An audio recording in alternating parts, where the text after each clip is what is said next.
Tesla cars की demand आज के समय में काफ़ी ज़्यादा है। क्यों क्यों फेमस है टेस्ला कार्स? एक तो देखो, ऑटोमेटिक फंक्शंस काफ़ी ज़्यादा हैं, पायोनियर इलेक्ट्रिक व्हीकल्स हैं, और इलोन मस्क अपने आप में काफ़ी फेमस हैं, तो उनकी कंपनी है टेस्ला। इन सभी रीजंस की वजह से टेस्ला कार्स की सेल्स काफ़ी ज़्यादा हैं। देखो, इंडिया में भी कुछ लोग पूछते हैं कि चाइना की सड़कों पर अगर टेस्ला कार्स दौड़ सकती हैं तो इंडिया की सड़कों पर क्यों नहीं दौड़ रही हैं? देखो, रीजन मैं आपको बताता हूं। इंडिया में टेस्ला का कोई मैन्युफैक्चरिंग प्लांट नहीं है, और इंडिया में ना लग्जरी कार्स के इंपोर्ट पे ना ड्यूटी काफी हैवी है। अगर $40,000 से कम की कार है ना, यानी 32-33 लाख से कम की कार है, तो 60% इंपोर्ट ड्यूटी आपको देनी पड़ती है विदेश से। अगर आप वो कार इंडिया में लाते हो तो ट्रांसपोर्ट का चार्जेस अलग है। अगर $40,000 से ज्यादा की कार है तो आपको 100% इंपोर्ट ड्यूटी देनी पड़ती है। यानी टेस्ला कार बहुत महंगी पड़ेगी अगर इंडिया में इंपोर्ट भी किया जाता है। उसके बाद इंफ्रास्ट्रक्चर वगैरह की दिक्कत है, टेस्ला कार्स को चार्ज करने के लिए अलग से चार्जिंग पोर्ट्स, वो सब। इंडिया ने इलोन मस्क को बोला है कि आप चाहो तो टेस्ला कार्स का मैन्युफैक्चरिंग प्लांट इंडिया में सेटअप कर सकते हो, लेकिन टेस्ला ने शर्त रख ली, जब तक आप हमारी कार्स के इंपोर्ट पर ड्यूटी कम करके 18% नहीं करोगे, तब तक हम इंडिया में मैन्युफैक्चरिंग प्लांट नहीं स्टैब्लिश करेंगे। अगर आप इंपोर्ट ड्यूटी 18% तक कर देते हो, तब हम $2 बिलियन इन्वेस्ट करेंगे इंडिया में मैन्युफैक्चरिंग प्लांट स्टैब्लिश करने में। सरकार अभी इस प्रपोजल पे विचार कर रही है, काफी समय से बातचीत चल रही है, बट देखो, सरकार को ऐसा नहीं करना चाहिए। इंडिया में ना ऑटोमोबाइल सेक्टर काफी स्ट्रोंग है। देश में टोटल जितनी मैन्युफैक्चरिंग होती है ना, अलग अलग सेक्टर्स में, ऑटोमोबाइल सेक्टर इसमें कंट्रीब्यूट करता है 49%। टोटल जीडीपी में 7.1% कंट्रीब्यूट करता है ऑटोमोबाइल सेक्टर, और ऑटोमोबाइल सेक्टर से एक्सपोर्ट भी काफी ज्यादा है, $21.2 बिलियन का। देखो, इंडिया में आप जितने भी व्हीकल्स देखते हो ना, ज्यादातर व्हीकल्स, मतलब कुछ व्हीकल्स को छोड़ दो तो ज्यादातर व्हीकल्स इंडिया में ही मैन्युफैक्चरिंग उनकी हुई है। और ये देखो, काफी गर्व की बात है। मैं इंडोनेशिया में गया था, मैंने आपको पहले ही बताया। वहां पे ना जितने व्हीकल्स दौड़ रहे थे ना सड़कों पर, टोयोटा के, होंडा के, मतलब ऑलमोस्ट सारे के सारे ना इंपोर्ट किए गए थे। मैंने ड्राइवर से पूछा, आपकी कोई ऑटोमोबाइल कंपनी नहीं है? उन्होंने कहा कि नहीं, हम सब इंपोर्ट करते हैं। होंडा जापान की है, टोयोटा भी जापान की है। लेकिन इंडिया के लिए कितनी गर्व की बात है, टाटा, महिंद्रा और कितने बढ़िया बढ़िया ब्रांड्स हैं जो व्हीकल्स प्रोड्यूस करते हैं। तो राइटर का यही कहना है, देखो, ऑटोमोबाइल सेक्टर इतना अच्छे से चल रही है, आप खामखा ड्यूटी को कम करके, आज टेस्ला बोल रहा है, कल को फोक्सवैगन बोलेगा, दूसरे ब्रांड्स बोलेंगे इंपोर्ट ड्यूटी कम कर दीजिए, तो फिर हमारे देश में बहुत सारे लोग ऐसे होंगे जो ना इन व्हीकल्स को दूसरे देशों से इंपोर्ट करना स्टार्ट कर देंगे। वो लोकल मैन्युफैक्चर्ड व्हीकल्स को नहीं परचेज करेंगे। इसका डिटेल्ड लॉजिक देते हैं राइटर कि वैसे देखो, हमारे देश में ना लग्जरी व्हीकल्स बहुत कम बिकते हैं। जैसे 2019-20 में तो सिर्फ 40,637 लग्जरी व्हीकल्स बिके, 2020-21 में तो और भी कम हो गए कोविड के कारण। अगर इंपोर्ट ड्यूटी कम कर दी ना, तो थोड़े बहुत जो लग्जरी व्हीकल्स बिक रहे हैं वो फिर लोग इंपोर्ट करके परचेज कर लेंगे। लोकल मैन्युफैक्चर्ड लग्जरी व्हीकल्स नहीं बिकेंगे। इससे देश को नुकसान होगा, और अच्छा खासा आपके देश का ऑटोमोबाइल सेक्टर चल रहा है, आप इसे क्यों तबाह करना चाहोगे, क्यों इसे खराब करना चाहोगे आप? और बात रही इलेक्ट्रिक व्हीकल्स की, हमारे देश में ऑलमोस्ट सभी ब्रांड जो हैं इलेक्ट्रिक व्हीकल्स के मामले में अब धीरे धीरे काफी आगे बढ़ रहे हैं। कुछ कुछ मॉडल्स उनके आ चुके हैं, और ज्यादा रिसर्च हो रही है, और ज्यादा एडवांस इलेक्ट्रिक व्हीकल्स भी आएंगे। इसलिए सरकार को टेस्ला कंपनी को स्पेशल सब्सिडी नहीं देनी चाहिए, इंपोर्ट ड्यूटी कम नहीं करनी चाहिए। ऑटोमोबाइल सेक्टर हमारा अच्छा चल रहा है, इसे चलते रहने देना चाहिए। वैसे आप बताइए, आपकी क्या राय है कि टेस्ला कंपनी की जो डिमांड लोग करते हैं, क्या उसके बेस पे सरकार को टेस्ला को स्पेशल सब्सिडी देनी चाहिए इलेक्ट्रिक व्हीकल के नाम पे, या फिर नहीं देनी चाहिए? अब हम डिस्कशन स्टार्ट करते हैं। डेट आज की 6 दिसंबर है। काफी अच्छे अच्छे आर्टिकल्स आज हम डिस्कस करेंगे। ऑनेस्ट रिकॉनिंग, ये क्लाइमेट चेंज से संबंधित आर्टिकल है। यहां पे ये भी अच्छा आर्टिकल है, सोशल जस्टिस से संबंधित। फिर इसके बाद एक आर्टिकल हम डिस्कस करेंगे, छत्रपति शिवाजी महाराज के समय नेवी कितनी स्ट्रोंग थी मराठास की। इसके बाद एक आर्टिकल सबसे लास्ट में हम डिस्कस करेंगे, हेनरी किसिंजर, जिसको इंडिया में नफरत किया जाता है, मतलब जिनकी डेथ हुई हाल ही में, लेकिन उनकी मौत पे इंडिया में आंसू बहाने वाला कोई नहीं है, क्योंकि उनको इंडिया का दुश्मन माना जाता था। लेकिन उनकी स्टाइल ऑफ डिप्लोमेसी जो है, उनसे हम काफी कुछ सीख सकते हैं। कैसे वो अपने देश के इंटरेस्ट को एडवोकेट करते हैं, अपने देश के इंटरेस्ट को परस्यू करते हैं। तो काफी अच्छी चीजें सीखने को मिलेगी उस आर्टिकल से भी। चलिए डिस्कशन स्टार्ट करते हैं। इसके बाद नेक्स्ट आर्टिकल हमारे देश में सोशल जस्टिस पॉलिसीज में रिफॉर्म्स लाने से संबंधित है। हरीश वानखेड़े का ये आर्टिकल है और आप जीएस पेपर सेकंड के इस टॉपिक से आर्टिकल को रिलेट कर सकते हो। बिल्कुल बेसिक से शुरुआत करते हैं। मान लीजिए यूपीएससी ने जीएस पेपर 2 में क्वेश्चन पूछ लिया, सोशल जस्टिस से संबंधित डेफिनेशन क्या लिखोगे। देखो, सोशल जस्टिस का सिंपल मतलब ये है, समाज में सभी सेक्शंस के लिए fair and equal rights, equal opportunities, social benefits और प्रोटेक्शन से इंश्योर करना। मतलब ये इंश्योर करना कि जो मार्जिनलाइज्ड ग्रुप्स है ना, जैसे दलित, आदिवासी, ये पीछे ना छूट जाएं, इनके साथ किसी प्रकार का डिस्क्रिमिनेशन ना हो, इनका समाज में इक्वल प्लेस हो। चलो, मतलब पता लग गया आपको सोशल जस्टिस का। देखो, जब हम आज के समय में मॉडर्न डेमोक्रेसी की बात करते हैं ना, तो हमेशा एक चीज तो बोलते ही हैं, government by the people, for the people, of the people. बहुत घिसी पिटी ये लाइन हो गई। लेकिन अगर वैल्यूज की बात करें, मॉडर्न डेमोक्रेसी की हम बात करते हैं, तो कौन सी वैल्यूज हमारे जहन में आती हैं? वैल्यूज जहन में आती है जैसे सोशल हार्मनी। सोशल हार्मनी मतलब सभी सेक्शंस के जो लोग हैं आपस में मिलजुल के रहें और ensure dignity and self respect to its participants. मतलब डेमोक्रेसी में जो भी लोग रहते हैं ना, सबको डिग्निटी के साथ ट्रीट किया जाए।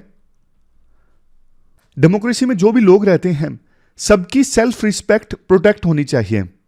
खास करके देखो दलित और आदिवासी की, जिनके साथ इतिहास में डिस्क्रिमिनेशन हुआ है, जिनको उनके अधिकारों से वंचित रखा गया है पास्ट में।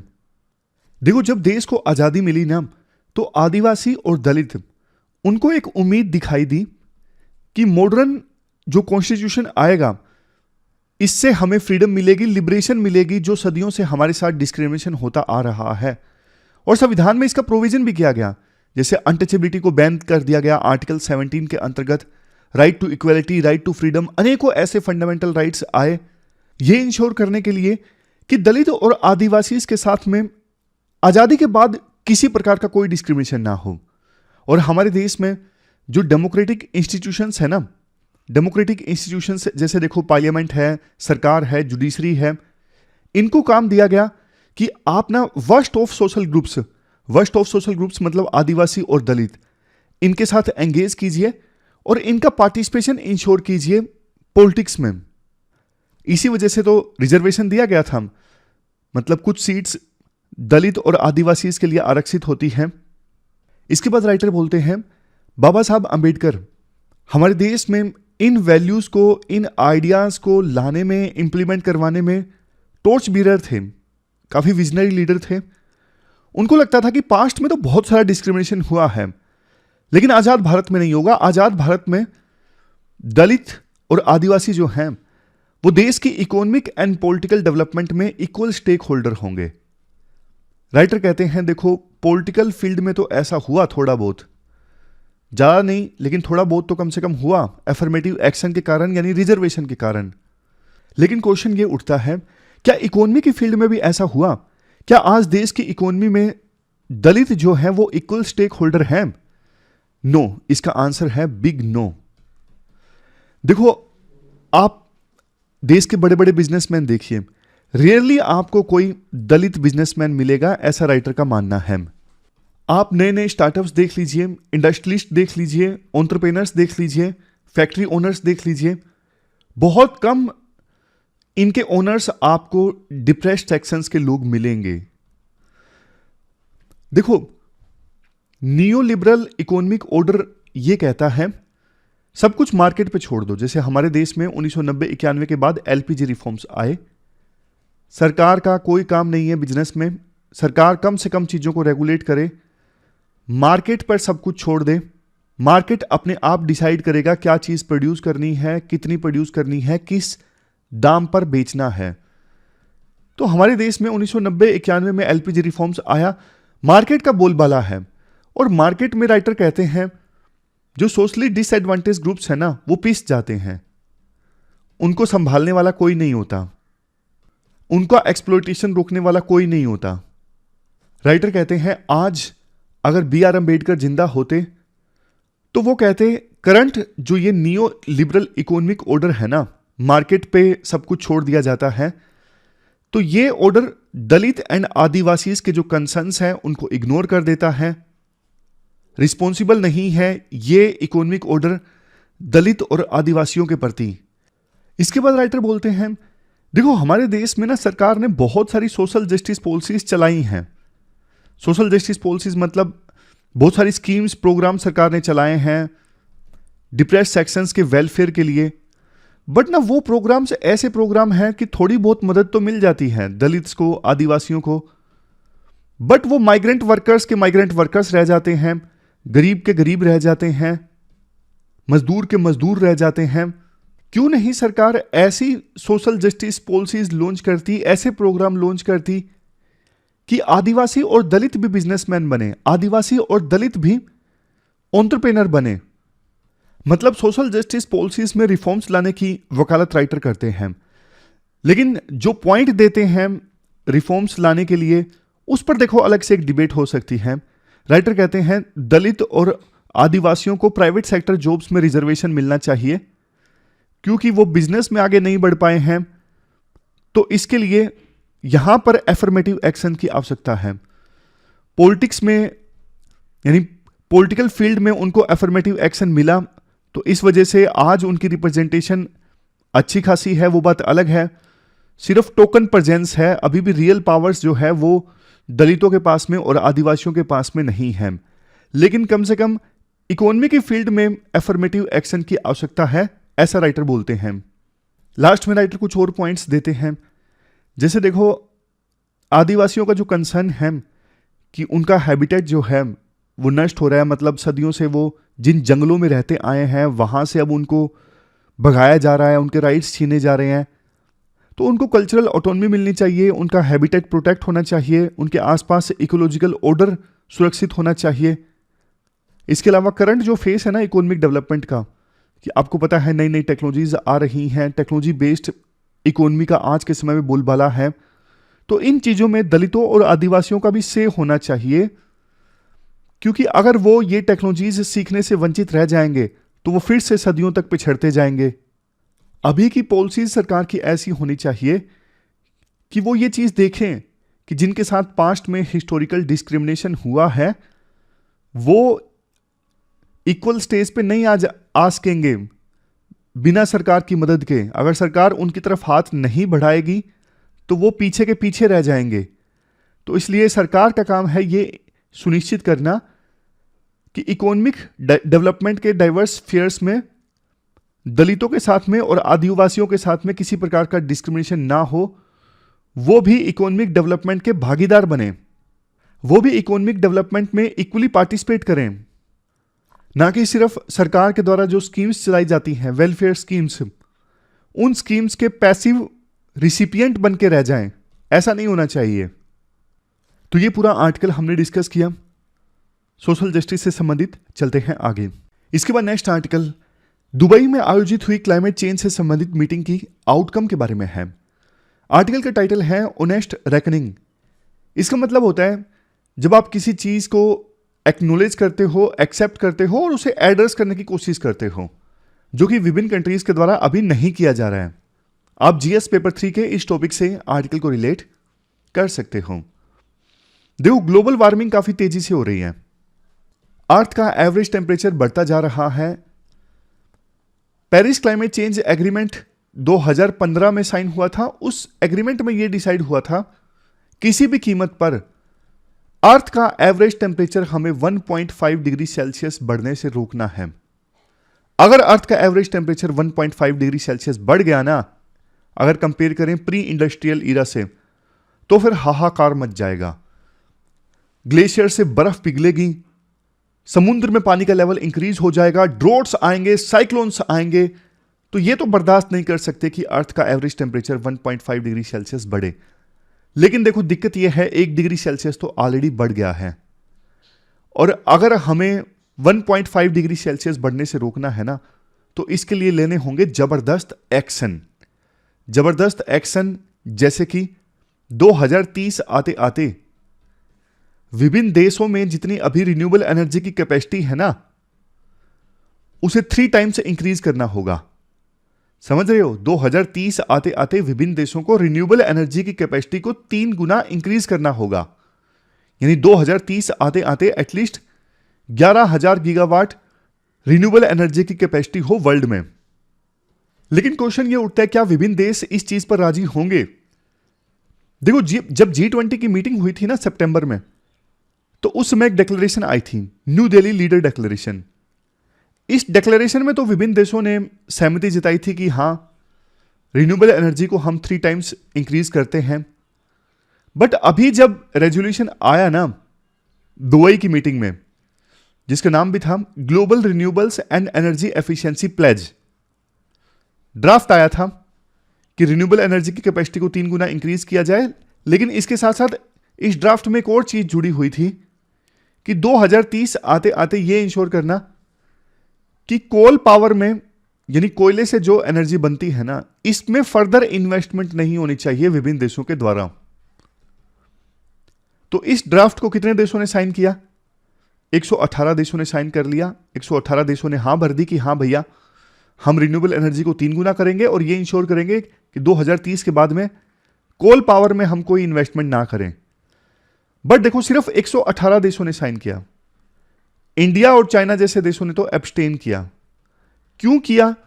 उसका रीजन भी मैं आपको बता देता हूं। देखो, अभी भी हमारे देश में सबसे ज्यादा जो इलेक्ट्रिसिटी प्रोड्यूस होती है ना, वो कोयले से ही होती है, कोल पावर्ड थर्मल प्लांट से होती है। रिन्यूएबल एनर्जी की कैपेसिटी को हम 3 गुना बढ़ा भी देंगे तो भी हमारे देश की इलेक्ट्रिसिटी संबंधी जरूरतों को हम पूरा नहीं कर सकेंगे। तो इंडिया का यह कहना है कि भैया, अभी हम डेवलपिंग कंट्री हैं, हम एकदम से coal based thermal power plants को फेस आउट नहीं कर सकते। थोड़ी बहुत इन्वेस्टमेंट की तो आवश्यकता है। आप हमें ब्लैकमेल मत कीजिए। इसलिए इंडिया ने जब इस global renewable and energy efficiency pledge पे वोटिंग की बात आई, तो इंडिया ने वोटिंग में हिस्सा नहीं लिया। इवन चाइना ने भी नहीं लिया। यूएसए ने कह दिया कि 2035 आते आते हम coal based thermal power plants को फेस आउट कर देंगे। आप यहां पर देखिए, बल्कि यूएसए समेत 55 और कंट्रीज ने यह बोल दिया कि 2035 आते आते हम कोल के यूज को पूरी तरह से खत्म कर देंगे। इंडिया का कहना है कि भैया, यूएसए समेत ये 55 कंट्रीज ऐसा कर सकते हैं क्योंकि ये देश कोयले के ऊपर डिपेंडेंट है ही नहीं इलेक्ट्रिसिटी प्रोड्यूस करने के लिए। इनके पास दूसरे फॉसिल फ्यूल्स हैं। जैसे यूएसए का एग्जांपल लीजिए, यूएसए में अभी सिर्फ 20% इलेक्ट्रिसिटी कोल से पैदा होती है, बाकी 55% वो ऑयल एंड गैस का इस्तेमाल करते हैं अपनी एनर्जी संबंधी जरूरतों के लिए। तो यूएसए ऐसा कर सकता है, हम नहीं कर सकते। इंडिया की मजबूरी है। लेकिन आप यूएसए का डबल स्टैंडर्ड देखिए। वो कहता है कि हम कोयले को फेस आउट कर देंगे, लेकिन वो ये नहीं बोल रहा कि हम ऑयल एंड गैस को भी फेस आउट करेंगे। एमिशन तो देखो ऑयल एंड गैस से भी होता है।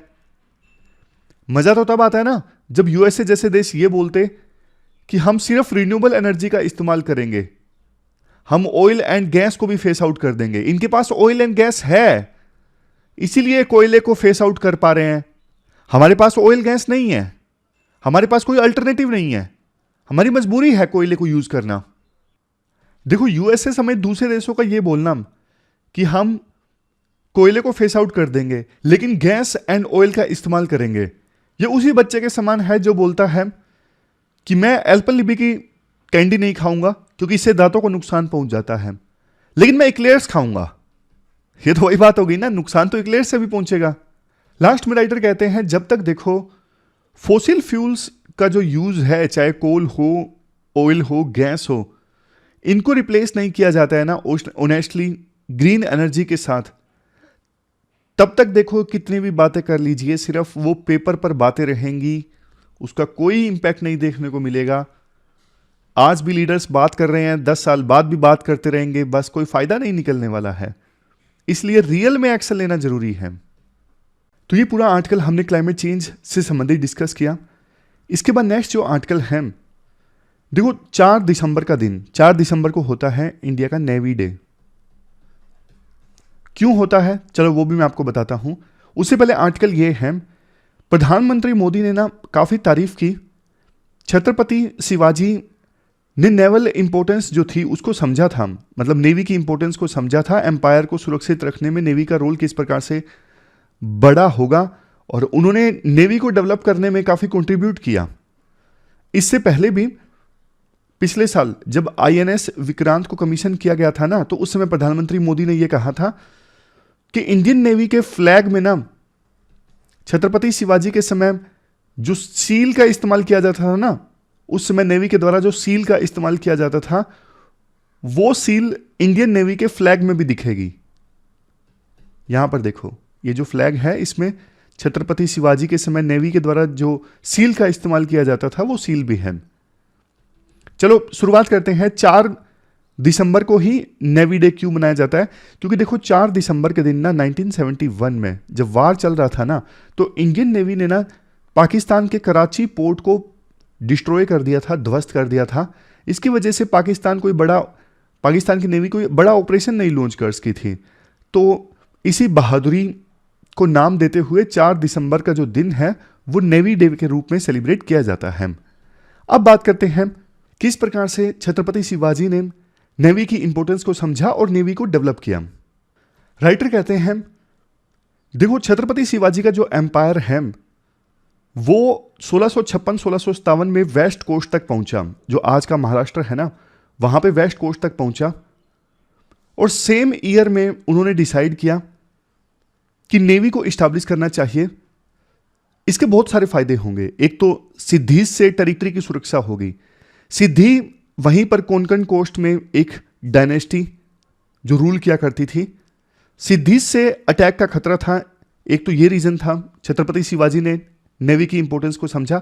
इसके अलावा उनको पता था कि अगर देखो पोर्ट्स को सुरक्षित रखना है, अगर ये इंश्योर करना है कि जो मर्चेंट्स के शिप्स हैं वो इजीली मैरीटाइम ट्रेड करते रहें, उनसे रेवेन्यू हासिल होता रहे, कस्टम ड्यूटी मिलती रहे, तो नेवी को इस्टेब्लिश करना जरूरी है। उनका बिलीफ था जो सीज पे रूल करता है ना वही सबसे बड़ा पावरफुल है, जो समुद्र में राज करता है वही सबसे ज्यादा ताकतवर है। तो इसी लाइन पर चलते हुए उन्होंने 1661 से लेकर 1663 के बीच में नेवी को इस्टेब्लिश किया। उस समय मराठास के द्वारा छोटे बड़े 400 से ज्यादा शिप्स बनाए गए थे, और ये अलग अलग पर्पजेस के लिए, कुछ ट्रेड के लिए थे, कुछ बैटल्स के लिए थे, कुछ सर्विलियंस के लिए थे, मतलब अलग अलग पर्पजेस के लिए 400 से ज्यादा शिप्स उस समय मराठास ने डेवलप किए। उस समय मराठास ने बहुत सारे नेवल फोर्ट्स भी कंस्ट्रक्ट किए। जैसे देखो ये है सिंधुदुर्ग फोर्ट। हाल ही में 4 दिसंबर के दिन प्रधानमंत्री मोदी ने इस नेवल फोर्ट में छत्रपति शिवाजी महाराज की जो स्टैचू है उसका इनाग्रेशन किया। तो ऐसे ऐसे ना बहुत सारे फोर्ट्स मराठास ने डेवलप किए उस समय, जैसे Vijaydurg fort, Sindhudurg fort, Kolaba fort. जो विजयदुर्ग फोर्ट है ये देखो इस प्रकार से कंस्ट्रक्ट किया गया था ताकि दुश्मन जो हमला करने वाले हैं उन पर नजर रखी जा सके। इतने बढ़िया ढंग से ये फोर्ट्स डेवलप करवाए गए थे, आज भी देखो बहुत बढ़िया कंडीशन में है। इसके अलावा उस समय मराठास की नेवी की सक्सेसफुल रेड्स की बात करें तो देखो आज के कर्नाटक में ना एक जगह है बसूरू, कुंडापुरा के पास है। यहां पर उस समय मराठास की नेवी ने सक्सेसफुली रेड किया था 85 शिप्स के साथ में। और जो वेस्टर्न कोस्ट के साथ लगता पानी है ना, वहां पे पोर्ट्स को सुरक्षित करने के लिए काफी इनोवेटिव टैक्टिक्स का अपनाया गया था मराठास की नेवी के द्वारा। मतलब देखो मराठास की नेवी की एफिशिएंसी काफी अच्छी थी और काफी सारी सक्सेसेस भी अर्जित की। इवन देखो छत्रपति शिवाजी के जाने के बाद मराठास की नेवी की जो स्ट्रेंथ थी ना वो बरकरार रही। जैसे देखो कान्होजी आंग्रे, ये बहुत ही सेलिब्रेटेड मराठा नेवल कमांडर हैं। इन्होंने छत्रपति शिवाजी के जाने के बाद नेवी को लीड किया था।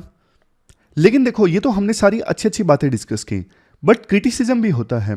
क्रिटिसिज्म मतलब कुछ बातें बोली जाती हैं एक्सपर्ट्स के द्वारा कि जो मराठास की नेवी थी ना, वो ब्राउन वाटर ऑपरेशंस चलाने में सक्षम थी। ब्राउन वाटर ऑपरेशंस मतलब सिर्फ अपने कोस्ट के आसपास से शैलो वाटर में ऑपरेशंस चलाने में सक्षम थी।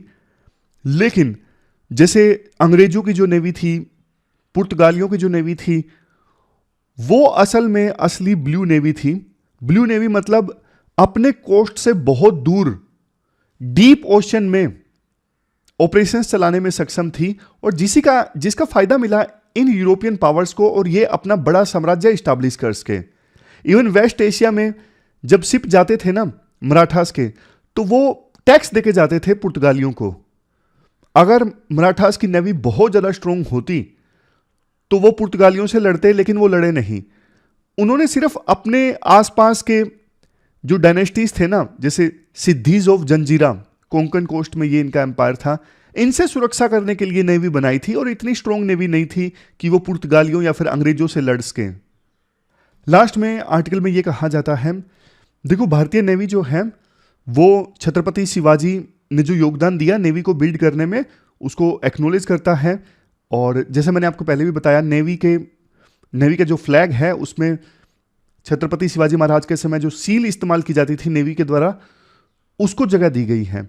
इसके अलावा भी और बहुत सारी चीजें, जैसे देखो INS आंग्रे, जो सेलिब्रेटेड लीडर है ना कान्होजी आंग्रे, उनके नाम पे यहां पर हब बनाया गया है, logistic and administrative hub of western naval command Mumbai. इस हब का नाम रखा गया है INS आंग्रे। इसके अलावा लोनावाला में जो ट्रेनिंग इस्टेब्लिशमेंट है ना इंडियन नेवी की, उसका नाम भी रखा गया है INS शिवाजी। तो लिगेसी को देखो सेलिब्रेट करना तो अच्छी बात है। इसके बाद नेक्स्ट आर्टिकल हेनरी किसिंजर की डिप्लोमेसी से संबंधित है। अमेरिका के बहुत ही फेमस डिप्लोमेट, इनकी हाल ही में 100 साल की एज में डेथ हो गई। देखो वैसे ये इंडिया के तो दुश्मन माने जाते थे, क्योंकि इन्होंने हमेशा पाकिस्तान को फेवर किया इंडिया के कंपैरिजन में। इवन 1971 के वार में भी इनका यह कहना था, इंडिया हमें कम से कम एश्योरेंस दे कि इंडिया USSR के साथ कोल्यूड नहीं करेगा। इंडिया की उस समय USSR के साथ फ्रेंडशिप ट्रीटी थी। तो कोल्ड वार के समय देखो इंडिया और US आमने सामने थे, और ये जो थे ये पाकिस्तान के करीब थे, चाइना के करीब थे। चाइना की इन्होंने दोस्ती करवाई USA के साथ, तो इंडिया में इन्हें बिल्कुल भी पसंद नहीं किया जाता है। राइटर ये कहते हैं, देखो ये बात सच है कि इनकी डेथ पर इंडिया में आंसू बहाने वाला कोई भी नहीं है। ये कम्युनिज्म, सोशलिज्म, इनसे भी पूरी तरह से नफरत किया करते थे। लेकिन हाँ, इनके स्टाइल की जो डिप्लोमेसी है ना, उससे बहुत कुछ सीखा जा सकता है। इनकी जो यूनिक स्टाइल ऑफ डिप्लोमेसी थी ना, इसे रियल पॉलिटिक कहा जाता है। रियल पॉलिटिक मतलब ऐसी पॉलिटिक्स जो प्रैक्टिकल कंसिडरेशंस के आधार पर चलती है। ऐसी डिप्लोमेसी जो आइडियोलॉजी या फिर आइडियल्स पर नहीं चलती, रियलिटी को देख के चलती है। एग्जाम्पल भी है, क्या कंपोनेंट है रियल पॉलिटिक के, अगर यूपीएससी क्वेश्चन पूछ लेती है। जैसे देखो प्रैक्टिकलिटी ओवर आइडियोलॉजी। किसिंजर ने देखो ऐसे ऐसे डिसीजंस लिए कि यूएसए ने अपनी आइडियोलॉजी तक को छोड़ दिया अपने इंटरेस्ट की पूर्ति करने में। जैसे 1971 में चाइना के साथ दोस्ती कर ली यूएस ने, जबकि चाइना एक कम्युनिस्ट कंट्री था। तो ये रियल पॉलिटिक का एक कंपोनेंट है कि आइडियोलॉजी, आइडियाज, वैल्यूज ये सब जाएं भाड़ में, अपना इंटरेस्ट देखो। यूएस का उस समय इंटरेस्ट था सोवियत यूनियन को काउंटर करना। दूसरा कंपोनेंट रियल पॉलिटिक का रूथलेस नेशनल इंटरेस्ट, मतलब कि वो सारी बातें छोड़ो कि हाँ हमें ह्यूमन राइट्स को प्रोटेक्ट करना है, डेमोक्रेसी को प्रोटेक्ट करना है। सिर्फ और सिर्फ देखो अपना देश का फायदा किस में है। जैसे देखो पाकिस्तान की आर्मी ने ना जीनोसाइड किया था बांग्लादेश में, लेकिन इग्नोर कर दिया पूरी तरह से। किसिंजर ने कुछ नहीं बोला बांग्लादेश में जो जीनोसाइड किया गया था पाकिस्तान की आर्मी के द्वारा, बल्कि सपोर्ट किया गया पाकिस्तान को यूएस के द्वारा। उस समय कहां गई थी यूएस की वैल्यूज, कहां गई थी यूएस के ह्यूमन राइट्स को लेकर कंसर्न उस समय जब पाकिस्तान की आर्मी बांग्लादेश के लोगों के ऊपर अत्याचार कर रही थी। तो यह भी रियल पॉलिटिक का हिस्सा है। रूथलेस नेशनल इंटरेस्ट, वैल्यूज सब कुछ छोड़ दो। इसके बाद देखो ये बाद वाले जो पॉइंट्स हैं ये तो जनरल पॉइंट्स हैं किसिंजर की डिप्लोमेसी से संबंधित, मतलब फोकस रियल पॉलिटिक पे नहीं है, किसिंजर की डिप्लोमेसी पे है इन पॉइंट्स में। नेक्स्ट है स्ट्रेटेजिक एम्बिग्विटी। जैसे ताइवान के इश्यू पर ना यूएस की जानबूझ के एम्बिग्विटी है। एम्बिग्विटी मतलब यूएस क्या करेगा ताइवान को प्रोटेक्ट करने के लिए। वैसे यूएस ने चाइना की वन चाइना पॉलिसी को एक्सेप्ट किया है, लेकिन फिर भी ताइवान को यूएस सपोर्ट करेगा, डिफेंड करेगा। उसको लेके यूएस की पॉलिसी जो है ना, जानबूझ के यूएस ने एम्बिगुअस रखी है चाइना को डराने के लिए। Next, flexible alliances. अलायंसेस बनाने में बहुत सक्षम थे किसिंजर, खास करके यूएस के दुश्मनों को दोस्ती में कन्वर्ट करने में बहुत ज्यादा ये एक्टिव थे। चाइना दुश्मन था यूएसए का, लेकिन दोस्त बना लिया। चुपके से ये चाइना की यात्रा पर गए थे 1971 में। फिर ये दो तीन छोटी छोटी चीजें हैं, ये नॉर्मल जनरल है। बैक चैनल डिप्लोमेसी, इंडिया भी अपनाता है बैक चैनल डिप्लोमेसी। देखो, जब जैसे भारत और पाकिस्तान के प्रधानमंत्री या फिर फॉरेन मिनिस्टर्स के बीच में मुलाकात होती है ना, तो मीडिया उसको काफी हवा देता है, काफी कवर करता है। लेकिन जैसे मान लीजिए नेशनल सिक्योरिटी एडवाइजर चुपके से मिले किसी थर्ड कंट्री में, किसी को भनक तक नहीं लगी, तो ऐसी जो डिप्लोमेसी होती है ना, इवन उससे भी ज्यादा दोनों देशों के बिजनेसमैन या फिर कुछ और इंटेलेक्चुअल्स, इन्होंने आपस में मुलाकात की रिश्तों को सुधारने के लिए। एक प्रकार से ये दोनों देश के प्रधानमंत्रियों के दूत थे। तो ऐसी बातचीत से, पिछले दरवाजे की बातचीत से ना काफी रिजल्ट निकलता है, और इन्होंने इसका काफी उपयोग किया। तो मेनली देखो, बेशक इनको इवन यूएसए में भी क्रिटिसाइज किया जाता है कि इन्होंने मोरल वैल्यूज को छोड़ दिया, बट इनका मानना यह था कि देखो, इंटरनेशनल रिलेशंस में ना मोरल वैल्यूज कुछ नहीं होती। अपने देश के इंटरेस्ट को सुरक्षित रखना वही सबसे बड़ी चीज है, और वही मैंने किया।